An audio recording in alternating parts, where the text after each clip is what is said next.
அன்னாபிஷேகம்னா என்ன சார்? ஐப்பசி மாதம் பௌர்ணமி நாள்ல சிவபெருமான் சம்பந்தப்பட்ட சிவபெருமான் சன்னதியில அந்த சிவபெருமானுக்கு நெய் அபிஷேகம் பண்றோம், பால் அபிஷேகம் பண்றோம், அதாவது பஞ்சாமிர்த அபிஷேகம் பண்றோம், சந்தன அபிஷேகம் பண்றோம். இந்த மாதிரியான பல்வேறு அபிஷேகங்கள் பண்ணக்கூடிய வாய்ப்புகள் இருந்துகிட்டு இருந்தால் கூட இந்த ஐப்பசி மாத பௌர்ணமியில எல்லாம் வல்ல எம்பெருமான் சிவபெருமானுக்கு நமக்கெல்லாம் உணவு அளிக்கக்கூடிய அந்த சிவபெருமானுக்கு அந்த உணவு அன்னம் சம்பந்தப்பட்ட விஷயங்களை அந்த அன்னத்தால் அபிஷேகம் பண்ணக்கூடிய மிகப்பெரிய வண்ணமயமான ஒரு அமைப்பு இந்த அன்னாபிஷேகம் அப்படிங்கிற சிறப்பாக இருந்துட்டு இருக்குது.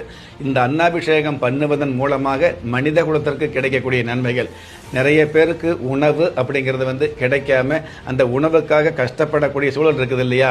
அந்த மாதிரி இஷ்டப்பட்டு சாப்பிட வேண்டிய அந்த உணவுக்காக கஷ்டப்படக்கூடிய ஜீவராசியாக இருந்தாலும் சரி, மனித குலமாக இருந்தாலும் சரி, அவர்களுக்கு கஷ்டப்படாமல் தடையில்லாமல் தாராளமாக உணவு கிடைக்கக்கூடிய பாக்கியத்தை